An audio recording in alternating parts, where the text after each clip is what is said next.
இன்றைக்கி அன்சைன் லைவில் finale கண்டஸ்டன்ஸ்க்கு grooming session போயிட்டுருக்கு. அவங்களுக்கு தேவையான ஸ்பா சர்வீசஸ், மசாஜ் சர்வீசஸ், அப்புறம் பெடிக்யூர், மேனிக்யூர், ஃபேஷியல் எல்லாமே பண்ணிகிட்ருக்காங்க. ஹேர் கலரிங் மட்டும் பண்ண முடியாது போல இருக்குது. ஏன்னா அங்கே வந்து வாஷ் பண்ணுறதுக்கு ஆப்ஷன் இல்லைங்கிறதுனால ஹேர் கலரிங் மட்டும் பண்ணலை, மற்ற எல்லாமே பண்ணிகிட்ருக்காங்க. ஸோ அர்ச்சனா, மாயா இவங்க 2 பேரையும் காமிக்கிறாங்க. இன்னொரு பக்கம் தினேஷ்க்கு ஃபேஷியல் கொடுக்குறாங்க. மாயா வெளியே வந்தோடனே விசித்ரா மேம் எல்லாருமே கேட்குறாங்க, ஏன் நீ ஹேர் கலரிங் பண்ணலை அப்படின்னு சொல்லிட்டு, உங்ககிட்ட இருக்கிற ஹேர் கலரிங் கொடுத்தாது நீ பண்ணலாமே அப்படின்னு. அதுக்கு வந்துட்டு மாயா சொல்கிறாங்க, இல்லை அவங்கக்கிட்ட ப்ரொவிஷன் இல்லைன்னு சொல்லிட்டாங்க அப்படின்னு சொல்கிறாங்க. அர்ச்சனாவுக்கு ஒரு பக்கம் ஐப்ரோ த்ரெட்டிங், அப்புறம் ஃபேஸில் இதெல்லாம் போயிட்டுருக்கு. அர்ச்சனா வந்து செம்மையாக ரெடி ஆகிட்டு இருக்காங்க. அர்ச்சனா ஃபேன்ஸுக்கு சரியான ட்ரீட் தான் காத்துக்கிட்டு இருக்குன்னு சொல்லணும். ஏன்னா அந்த final day has arrived and நாளைக்கு அவங்க அந்த ட்ராஃபி லிஃப்ட் பண்ண போகிறாங்க.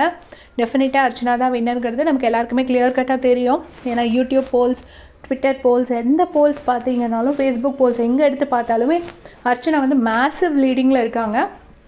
ஸோ டெஃபினட்டாக அவங்க தான் வின் பண்ண போகிறாங்க அப்படிங்கிறது தெரியும் நமக்கு. அன்அஃபிஷியலி அவங்க தான் லீடிங்கில் இருக்காங்க. ஸோ இப்போ ரன்னர் அப் தான் வந்து மணியா மாயாவாங்கிற பயங்கரமான ஒரு இது போயிட்டுருக்கு. Maybe Maya first runner and Mani second runner ஆகலாம், இல்லைனா Mani first runner Maya second runner ஆகலாம். ஸோ இதெல்லாம் பார்க்குறதுக்கு நான் ரெடியாக இருக்கேன். நீங்களும் இதே மாதிரி இருக்கீங்கன்னா சேனல் சப்ஸ்கிரைப் பண்ணிக்கோங்க. அப்டேட்ஸ் உங்களுக்கு வந்துகிட்டே இருக்கும். தேங்க்ஸ் ஃபார் வாட்சிங்.